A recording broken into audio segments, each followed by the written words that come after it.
It's now clear that the Labor Party's leadership crisis has gone past the point of no return. Sooner or later there is going to have to be a showdown, and it will be a showdown between Julia Gillard and Kevin Rudd. The suggestions of a third party are simply fanciful. Stephen Smith, Bill Shorten, Combay and the others who've been mentioned are all in practice rivals for the job. They're not going to combine on a single ticket to fill in between Gillard and Rudd. The only one who's got any credibility would be Simon Crean, a once tried and once discarded leader who has already positioned himself very firmly in the Gillard camp.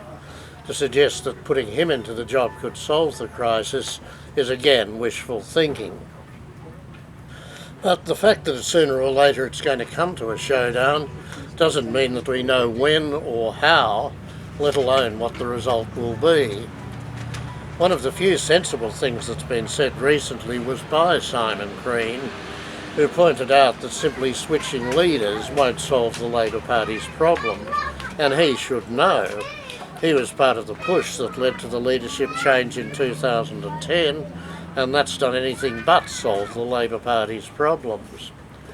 And the problem, of course, is still that whoever wins out of the showdown between Rudd and Gillard, there will be a huge residue of bitterness on behalf of the losers, and that bitterness is unlikely to stay quiet.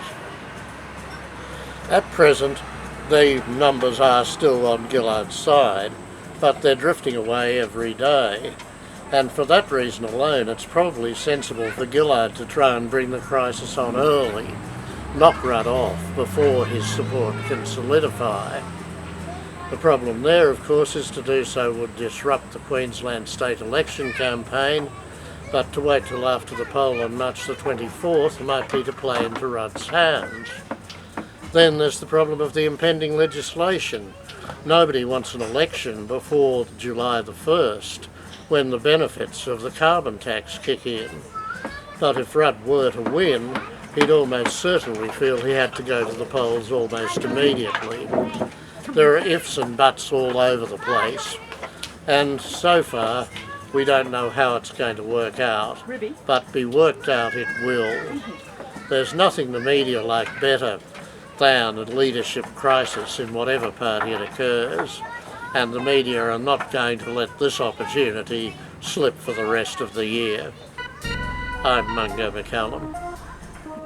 You're